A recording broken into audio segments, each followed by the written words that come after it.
Start करिए sir. संक्षिप्त में नाम छोड़ के अपना परिचय दें।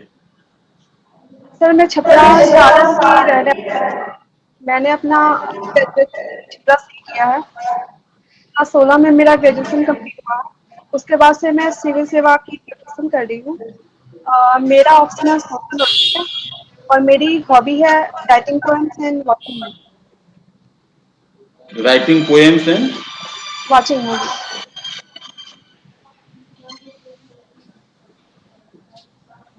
कौन दिया में बदला होगा तो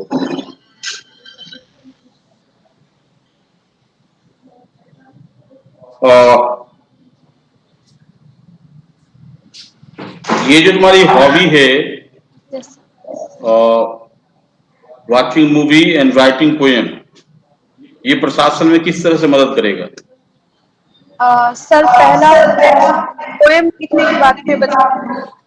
सर ये एक साहित्य की कला है।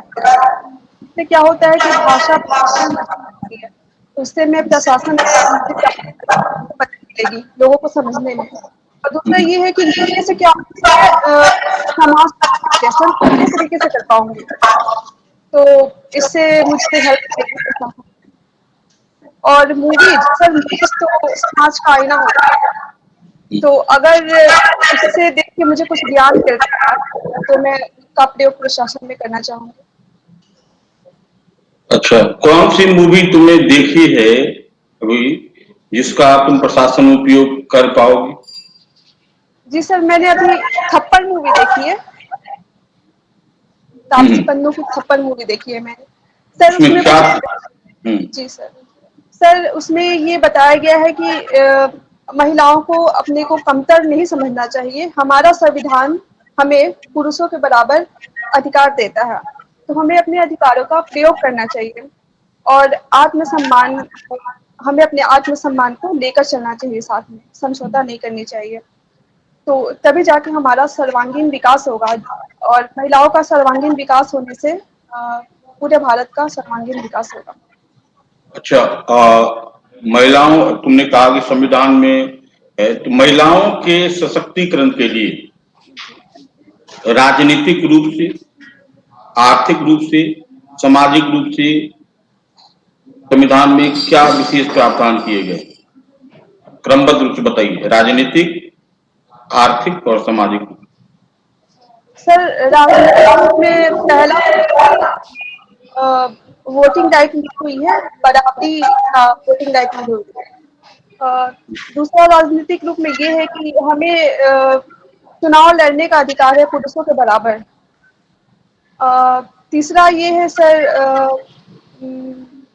राजनीतिक रूप से कि सर मैं अब सामाजिक रूप से बताना चाहूँगी। सामाजिक रूप से सर महिलाओं के लिए बहुत सारे उपबंध किए गए हैं राज्य द्वारा। एक और महिला जो है वो पुरुषों के मुकाबले काफी निम्न स्तर में अभी जी रही है, इसलिए हमें आर्टिकल 14 के अनुसार समानता का अधिकार मिला हुआ है। इसके अलावा आर्टिकल 15 के अनुसार भी हमें राइट्स मिले हुए हैं कि एक्स्ट्रा उपबंध हमारे लिए किए जा सकते हैं, जैसे कि रिजर्वेशन दिया गया है बिहार सरकार द्वारा। इसके अलावा आर्टिकल 16 में भी हमें रिजर्वेशन के प्रावधान दिए गए हैं जो महिलाएं निम्न स्तर में जी रही हैं उनके लिए। इसके अलावा डीपीएसपी में भी बहुत सारे प्रावधान किए गए हैं, जैसे आर्टिकल 39 में समान आय का प्रबंध किया गया है। आर्टिकल 42 में भी हमारे लिए महिलाओं के लिए प्रसव संबंधी बंद किए गए हैं। इसके अलावा आर्टिकल 46 भी महिलाओं को सशक्त बनाने के लिए कार्य करते हैं। अच्छा, sir yes sir. What is socialisation? समाजीकरण क्या है? सर समाज में रहने, बोलने, चलने, सब सीखने की जो कला होती है वही समाजीकरण कहलाता है। और सामाजिक स्तरीकरण क्या होता है? सर समाज में ऊंच नीच की जो भावना होती है उसे लेकर ये स्तरीकरण का भाव आया है। समाज में जब कई बेसिस पे डिवीजन किया जाता है तो उसी को स्तरीकरण बोलते हैं। जैसे वर्ण के आधार पे, जाति के आधार पे, लिंग के आधार पे इत्यादि। अभी भी भारत में कहीं कहीं मातृवंशीय परिवार है। Yes sir. मातृक्रांत कहाँ कहाँ है, अंदाज है? सर मुझे जहाँ तक याद आ रहा है मेघालय में गारो खासी जनजाति जो है वहाँ पे ये अभी भी है व्याप्त। और कहीं है? सर मुझे भी याद नहीं आ रहा, प्रोबेबली केरल अच्छा, एरिया में भी है, दक्षिण एरिया में। ना केरल में भी है। जी सर। Very good. बहुपति विवाह तुम कैसे देखती हो? सर बहुपति विवाह एक स्त्री के कई पुरुषों के साथ विवाह होने की प्रक्रिया को बोलते हैं बहुपति विवाह।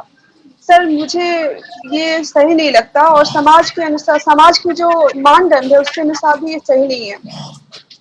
तो द्रौपदी का जो विवाह हुआ था वो सही था? सर द्रौपदी का विवाह सर वो पौराणिक कथा है और उसमें उसकी एक कथा है कि क्यों उनका विवाह 5 अच्छा, पुरुषों के साथ हुआ था। वर्तमान में एक जाति है जहाँ बहुपति विवाह प्रचलित है, कहाँ है? सॉरी सर मुझे याद नहीं आ रहा। तोडा। Thank you sir. What is new liberalism? नव उदारवाद क्या है? Yes sir. सर उदारवाद जब आया था तो उस समय स्वतंत्रता पे बल दिया गया था, आर्थिक, सामाजिक और राजनीतिक स्वतंत्रता पे। नव उदारवाद इसमें उसने एक स्टेप और आगे लाया गया है जिसमें कि मुक्त व्यापार को सम्मिलित किया गया है, जिसमें एक कंट्री दूसरे कंट्री के साथ मुक्त व्यापार को फोकस कर सकती है। सर वही है। और कुछ? सर इसमें सारे विश्व को एक इकाई के तौर पे माना जाता है और मिलजुल कर विकास पे बल दिया जाता है। इसमें स्वच्छंदतावाद में परिवर्तित हो जाता है स्वतंत्रता, है ना? Yes sir. और भी बहुत सही, कोई दिक्कत नहीं, बहुत अच्छा। अब ये बताओ, what is tradition? Yes sir. Sir परंपरा। परंपरा सर क्या? परंपरा ये हमारी भारतीय समाज की एक बहुत खास रीत है। सर इसमें क्या होता है कि किसी खास सिचुएशन को लेकर कोई परंपरा बनाई जाती है जो हमारे परिजनों से जुड़ी होती है। ये परंपरा, उसमें कुछ खास महत्व छुपा होता है परंपरा में। मोस्टली पॉजिटिव वाइब लिए होते हैं। सुई जेनेसिस क्या होता है? सर क्या सर? सुई जेनेसिस। सॉरी सर मुझे नहीं पता। अच्छा, उत्तर भारत में लिंगानुपात कम है और भ्रूण हत्या भी ज्यादा होती है। Yes sir. इसके पीछे क्या कारण है? सर उत्तर भारत में यहाँ पे वो पुरुष और स्त्रियों के बीच बहुत भेदभाव किए जाते हैं। दक्षिण भारत में ऐसा नहीं। यहाँ पे आर्य आए थे हमारे यहाँ, वो उत्तर भारत में ही आए थे। उनकी जो सोच थी वो आज भी व्याप्त है हमारे समाज में। उनके अनुसार पुरुषों को ज्यादा महत्व दिया जाता था और महिलाओं को थोड़ा कम, जो कि आज भी चलते आ रहा है वो चीज। महिलाओं के लिए इसके अलावा जो भी इन्वेडर हुए हैं बाहरी, वो मैक्सिमम उत्तर भारत में ही आए हैं। तो इससे क्या हुआ है कि यहाँ कई तरह की कस्टम निकले हैं जिसमें कि लड़कियों को पैदा ना करना, लड़कियों की शादी कम उम्र करना। तुमने कहा आर्यों के बारे में बताया, तो भारत में सबसे प्रगतिशील समाज कब देखती है?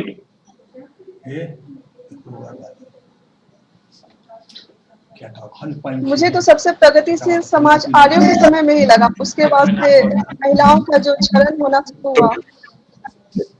ऋग्वैदिक काल में आर्यों के समय सबसे प्रगतिशील समाज था। हाँ, तो फिर लेकिन तुम कैसे कह सकते हैं कि सर प्रगतिशील था, लेकिन उतना भी नहीं था कि बराबर एकदम हक महिलाओं को दे दिया गया, ऐसा नहीं था। नहीं, प्रगतिशील समाज था, उपनयन संस्कार था, यस सर। प्रगतिशील समाज था, जी सर। लेकिन धीरे धीरे जब सामाजिक जो मिलन होता है उसके कारण परिस्थितियां बदलती है। कोई बात नहीं। Sorry sir. What type of observation Hindi sorry Andre बेंते का नाम सुनी है? क्या सर? आंध्र जयंती? आंद्रे बेंते बेंते, हाँ सुनिए। सर सुने हैं, आंद्रे लेकिन याद बेंते। सुना है बट याद नहीं आ रहा उनके बारे में। मर्टन का नाम सुनी है? Yes sir. बताओ मर्टन के बारे में। Sir R K. मर्टन, ये हम्म, समाजशास्त्री थे जिन्होंने कई सिद्धांत दिए जो कि यूजफुल है काफी।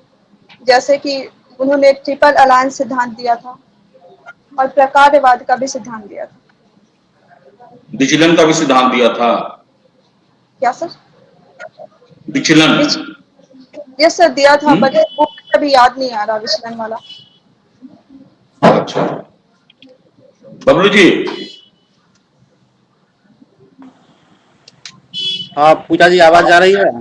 यस सर, आ रही है। अच्छा, अभी हमारी केंद्र सरकार महिलाओं का जो विवाह का आयु है उसको बढ़ाने का विचार कर रही है, ठीक है? Yes sir. तो इसके पीछे क्या कारण देखते हैं आप? सर पॉजिटिव तो मुझे यही एक चीज दिखती है कि समान नागरिक संहिता जो आर्टिकल 44 है, उसके अनुसार विवाह आयु बराबर होनी चाहिए। हर किसी को बराबरी का हक मिलना चाहिए। अ, जी सर। यानी प्रश्न है कि आखिर महिलाओं के विवाह की आयु बढ़ाने की आवश्यकता क्यों पड़ रही है सरकार को? Yes sir. सर इसका मेन रीजन ये है कि जब महिलाओं की शादी कम एज में कर दी जा रही है तो उससे कई तरह की हानियां हो रही हैं समाज को। पहला तो ये कि महिलाओं को आगे बढ़ने का मौका नहीं मिल रहा, उन्हें पढ़ने का मौका नहीं मिल रहा। दूसरा, कम एज में शादी होने से कम एज में बच्चे हो जा रहे हैं, इस कारण महिलाओं के स्वास्थ्य पे खराब असर पड़ रहा है। साथ ही साथ बच्चे कुपोषण का शिकार हो रहे हैं। इसके अलावा सर उनका माइंड डेवलपमेंट उतना नहीं हुआ होता है, इसलिए वो अपने बच्चों का पालन पोषण भी सही से नहीं कर पा रही हैं, तो हमारे ह्यूमन कैपिटल पे भी असर पड़ रहा है। अच्छा, शुरुआत से लेकर अभी तक देखा गया है कि महिलाओं के लिए जो शादी का उम्र है वो पुरुषों की उम्र से कम रखा गया यस सर। है ना? Yes sir. तो इसके पीछे क्या कारण हो सकते हैं कम रखने के पीछे? सर जैसा कि मुझे पता है और जैसा मैंने पढ़ा है अपने स्कूलिंग में, तो महिलाओं की जो बायोलॉजिकल बॉडी होती है वो पहले ही तैयार हो जाती है पुरुषों के मुकाबले। तो इसी बेसिस शायद इसी बात को लेकर महिलाओं की उम्र कम रखी जाती है पुरुषों के मुकाबले। तो विवाह के संबंध में अभी अपने भारत में कौन सा कानून प्रचलन में है? अ, हिंदू विवाह अधिनियम एक्ट। नहीं नहीं, वो तो सिर्फ हिंदुओं के लिए है ना। अगर हम पूरे नेशनल वाइड बात करें तो कौन सा विवाह का कानून है जो अभी हम लोग जिसको फॉलो कर रहे हैं? सॉरी सर, मुझे भी याद नहीं आ रहा। अच्छा, आपके पद की प्राथमिकता क्या है? सर बिहार प्रशासनिक सेवा, बिहार वित्त सेवा और सब रजिस्ट्रार। सब रजिस्ट्रार। तो बिहार प्रशासनिक सेवा में आप महिलाओं के लिए कोई चुनौती देखते हैं? सर प्रश्न की प्रकृति समझ नहीं पा रही हूँ। एक पुरुष भी प्रशासक होता है और एक महिला भी प्रशासक होती है। जी सर। तो एक महिला प्रशासक के रूप में आपको लगता है कि आपको किसी चुनौती का सामना करना पड़ेगा? जी सर, मुझे लगता है कि पुरुषों के मुकाबले महिलाओं को ज़्यादा चुनौतियों का सामना करना पड़ेगा सर, क्योंकि एक तो महिला है तो सामाजिक ऐसी अवधारणा बनी हुई है कि महिलाएं ये काम नहीं कर सकती, पुरुषों से अच्छा नहीं कर सकती। उस चीज को तोड़ना एक चुनौती होगी। दूसरा सर, महिलाओं को दोहरी जिम्मेदारी निभानी पड़ती है, मैक्सिमम समाज में देखा जाता है, और महिलाएं इसको लेके रिस्पॉन्सिबल भी होती है। तो उस हिसाब से भी महिलाओं को चुनौती का सामना करना पड़ेगा। अच्छा, छपरा की कुछ ऐसी समस्याएं बताइए जो बिहार के समस्याओं से मिलती जुलती है, और कुछ समस्याएं स्पेशल ऐसी हो जो छपरा की ही समस्या है। Yes sir. सर, जो बिहार से मिलती-जुलती समस्याएँ हैं, वो मैं बताना चाहूँगी। पहला है यहाँ सर सॉलिड वेस्ट मैनेजमेंट सही से नहीं हो पाता, इसीलिए पॉल्यूशन स्तर काफ़ी बढ़ गया है। दूसरा है सर यहाँ पे जो बाढ़ आता है हर साल, उससे जल जमाव की स्थिति बन जाती है, वो भी सारे बिहार में व्याप्त है। और सर यहाँ रोड इंफ्रास्ट्रक्चर की भी कमी है, वो भी पूरे बिहार में है एक तरह से। और ऐसी समस्या जो सिर्फ छपरा में है, वो मैं बताना चाहूँगी। सर यहाँ पे एजुकेशनल इंस्टीट्यूशन तो बहुत है, या एजुकेशन के क्षेत्र में अपना नाम आगे बढ़ा रहा है।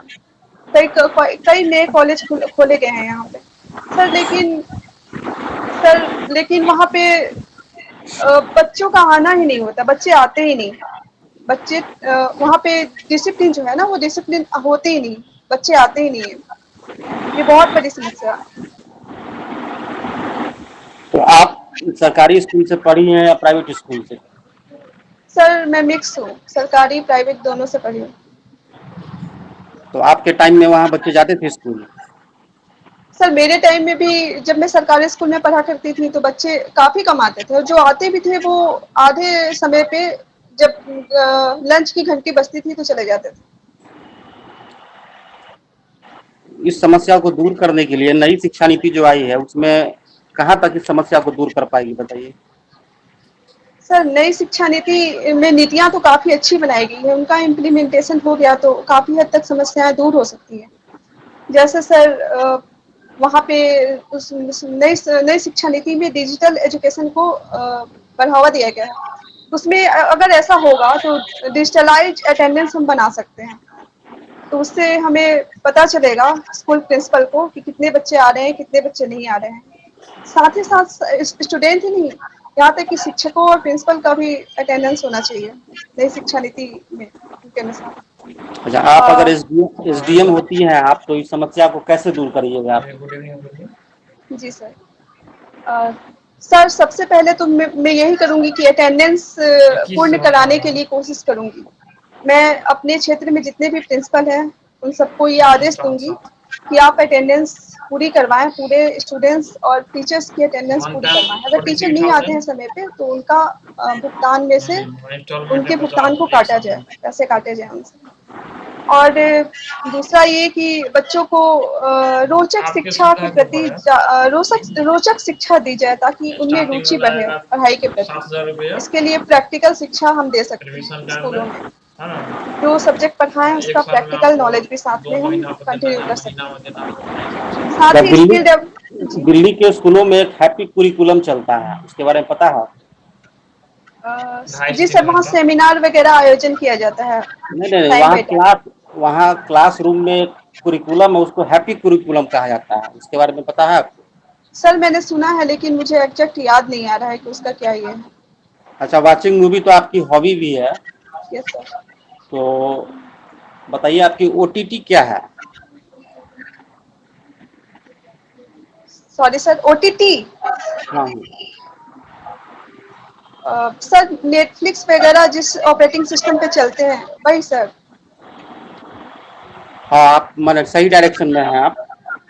यस सर, ये एप्लीकेशन होता है जो कि काफ़ी इजी इजी टाइप का प्लेटफॉर्म होता है जहाँ पे अपलोड करना काफ़ी इजी होता है। सर सॉरी मैं एग्जैक्ट पूरा नहीं बता पा रही हूँ। ओटीटी का फुल फॉर्म बताइए।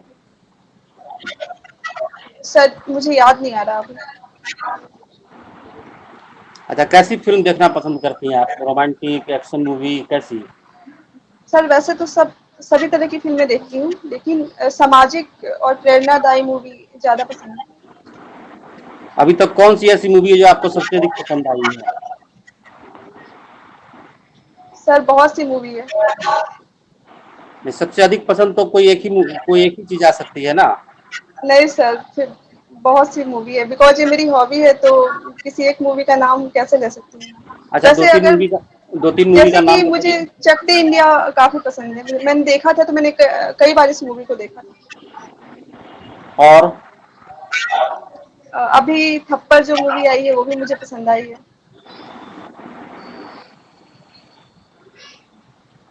तो चक दे इंडिया हॉकी पे बनाया गया था ना? जी सर। कौन थे डायरेक्टर उस फिल्म के?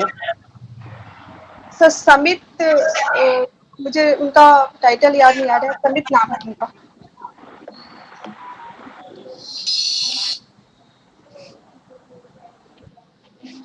सर हाँ, हेलो। हम्म। साधु सरोज जी हैं। तो ये एक एक मिनट सर, एक सेकंड सर। क्या बात? अच्छा, आपका सेकंड पोस्ट प्रेफरेंस है बिहार वित्त सेवा। Yes sir. जीएसटी क्या है बताइए? Sir GST goods and service tax, ये एक इनडायरेक्ट टैक्स प्रणाली है हाँ। जो एकीकृत टैक्स प्रणाली को बढ़ावा देती है। जीएसटी क्यों लाया गया बताइए? सर बिकॉज इंडिया को वन इंडिया वन टैक्स की नीति लाने के लिए बनाया गया था। हम्म। अभी इससे पहले भी वन इंडिया ही था, है ना? 5 इंडिया नहीं था। जीएसटी लाने के पीछे मूल कारण क्या है वो बताइए। सर मूल कारण सर टैक्स का एक जगह प्रबंध हो सकता है वो, और दूसरा ये कि ट्रांसपेरेंसी मेंटेन होगा। ट्रांसपेरेंसी तो पहले भी था। सर पहले कई राज्यों में अलग अलग टैक्स प्रणालियां थी, तो उसका अलग अलग से अभी अभी भी ऑडिट करना पड़। अभी भी राज्यों में बहुत सारी टैक्स प्रणाली है ना? एक्साइज अभी भी है, कुछ पर वैट लग रहा है, मनोरंजन टैक्स है, अभी बहुत सारे टैक्स अभी भी है। आप हमें मूल कारण बताइए, जीएसटी क्यों लाया गया?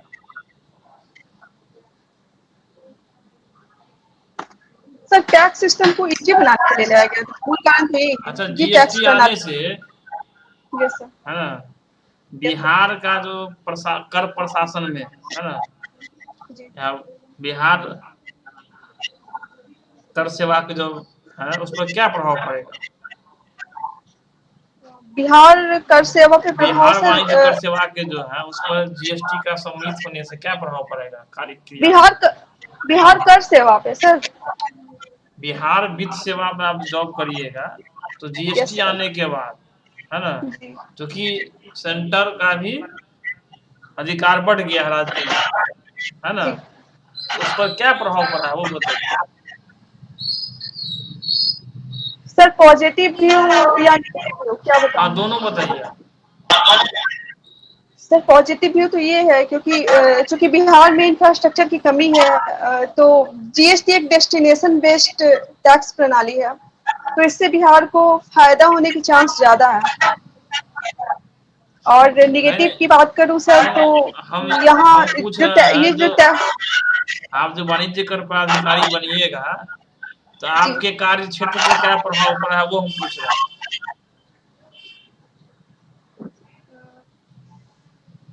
सर क्योंकि आपका सेकंड पोस्ट प्रेफरेंस जो है बिहार वित्त सेवा है। Yes sir. अगर आपको बीएस नहीं मिलता, यस सर। फाइनेंस सर्विस मिलेगा आपको। Yes sir. मुझे जीएसटी प्रणाली के अंतर्गत जितने भी प्रोविजन हैं उसे बहुत अच्छे से देखने की जरूरत पड़ेगी अगर मैं वित्त सेवा में जाती हूँ तो, क्योंकि जीएसटी काफी वोलेटाइल है, बार बार इसमें टैक्स प्रणाली में चेंज किया जा रहा है, तो इसलिए शायद मुझे मुश्किलों का सामना करना पड़ेगा थोड़ा। हाँ सर, खत्म सॉरी कीजिए। सर, मैं पूरी से नहीं बता पा रही। ठीक ठीक है, ठीक है, ठीक है। अभी जो लास्ट बजट हुआ है उसमें इनडायरेक्ट टैक्स का कलेक्शन कितना हुआ है जीडीपी का? सॉरी सर, मुझे याद नहीं आ रहा। चलो ठीक है, वेरी गुड। कुछ चेंज नजर आ रहा है? सर मैं पहले से ज्यादा कॉन्फिडेंस है, बस यही चेंज आ रहा है, उसके हाँ, अलावा पढ़ तो कुछ लीजिए, नहीं सर। मुझे तो अभी भी लग रहा है कि मुझे और पढ़ पढ़ना लीजिए ना। पड़ेगा। सोशियोलॉजी तो लग रहा है कि अभी भी कितने पढ़ पढ़ना ही लीजिएगा? पड़ेगा बहुत कुछ। तैयार, लगभग तैयार हो चुका है, भेज दिया जाएगा। ठीक है राज। ठीक है, यस सर। Yes sir. लगभग तैयार हो चुका निकल है, गए। भेज दिया जाएगा। अच्छा रहा मेरे हिसाब से इंटरव्यू तुम्हारा, ठीक है। Yes. कॉन्फिडेंट लगी, चेहरे पर टेंशन का जो भाव था पिछले बार वो नहीं था, स्माइलिंग भी है। पिछले बार ठीक था, स्माइलिंग होती है, हमको अच्छा लगा था। पिछले बार ही मैंने बताया था कि ठीक था, और आगे बढ़ते रहो, ठीक है। और डेट बढ़ गया है तो बहुत डिटेल से चीजों को तैयारी करो, पिछला ठीक है। कविता यही सुनाई थी ना? हम्म, कविता यही सुनाई थी पिछला बार। Yes, हाँ sir. हाँ, हम ही सुना है बेटा। तो ठीक क्योंकि ठीक सेकंड है। था फाइनेंस सर्विस, है ना, तो हो सकता है फाइनेंस पर पूछ ले कुछ कुछ, है ना? ये सर फाइनेंस सर्विस पूछने में में वो आप जीएसटी पूछ जीएसटी सकता वाला पूछ रहे थे, आप प्लीज बता दीजिए सर कि क्या मुझे क्या उसमें ये होगा जो आप बता दिया जाएगा, नेक्स्ट बता दिया जाएगा। क्लास भी लिया जाएगा फिर से अब जी।